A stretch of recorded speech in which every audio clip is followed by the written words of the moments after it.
लेकिन जिनकी बात सुनकर हमारा हृदय शीतल हो जाए, जिनके दर्शन करने से हमारा मन प्रसन्न हो जाए और ऐसा लगे कि मैं देख तो पहली बार रहा हूं, लेकिन ऐसा लगता है मैं इनसे बहुत बार मिला हूं, और जिनके समीप से हटने का मन न हो, और जिनके दर्शन और संभाषण से गलत आदतें छूटने लगे और भगवत मार्ग पुष्ट होने लगे, उन गुरुदेव भगवान के वचनों का आश्रय लेकर, चरणों का आश्रय लेकर परमार्थ में चल देना चाहिए।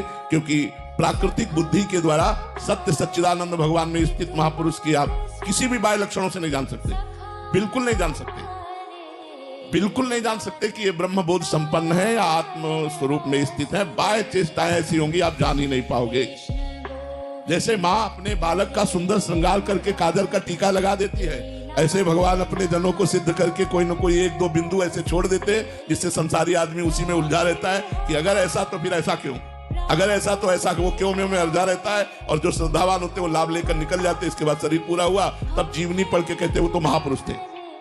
वर्तमान में महापुरुषों में ऐसे भगवान जैसे माँ अपने बच्चे को श्रृंगार करती है, 2 टीका ऐसे लगा दिए। पूछो क्यों इतना साबुन से धोया, काला टीका क्यों? बोले किसी की नजर न लगे। तो भगवान भी अपने भक्त को सर्वांग सजा देते हैं और 1-2 बातें ऐसी छोड़ देते हैं जिससे संसारी आदमी ये देख कर कि अरे यार महापुरुष नहीं हो सकते। लेकिन जिनकी बात सुनकर हमारा हृदय शीतल हो जाए, जिनके दर्शन करने से हमारा मन प्रसन्न हो जाए और ऐसा लगे कि मैं देख तो पहली बार रहा हूं, लेकिन ऐसा लगता है मैं इनसे बहुत बार मिला हूं, और जिनके समीप से हटने का मन न हो, और जिनके दर्शन और संभाषण से गलत आदतें छूटने लगे और भगवत मार्ग पुष्ट होने लगे, उन गुरुदेव भगवान के वचनों का आश्रय लेकर, चरणों का आश्रय लेकर परमार्थ में चल देना चाहिए। क्योंकि प्राकृतिक बुद्धि के द्वारा सत्य सच्चिदानंद भगवान में स्थित महापुरुष की आप किसी भी बाह्य लक्षणों से नहीं जान सकते, बिल्कुल नहीं जान सकते, बिल्कुल नहीं जान सकते कि ये ब्रह्म बोध संपन्न है या आत्म स्वरूप में स्थित है। बाह्य चेष्टाएं ऐसी होंगी आप जान ही नहीं पाओगे।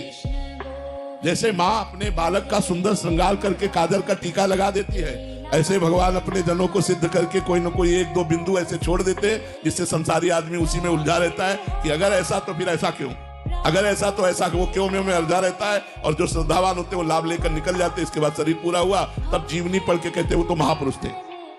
वर्तमान में महापुरुषों में ऐसे भगवान जैसे माँ अपने बच्चे को श्रृंगार करती है, 2 टीका ऐसे लगा दिए। पूछो क्यों इतना साबुन से धोया, काला टीका क्यों? बोले किसी की नजर न लगे। तो भगवान भी अपने भक्त को सर्वांग सजा देते हैं और 1-2 बातें ऐसी छोड़ देते हैं जिससे संसारी आदमी ये देख कर कि अरे यार महापुरुष नहीं हो सकते।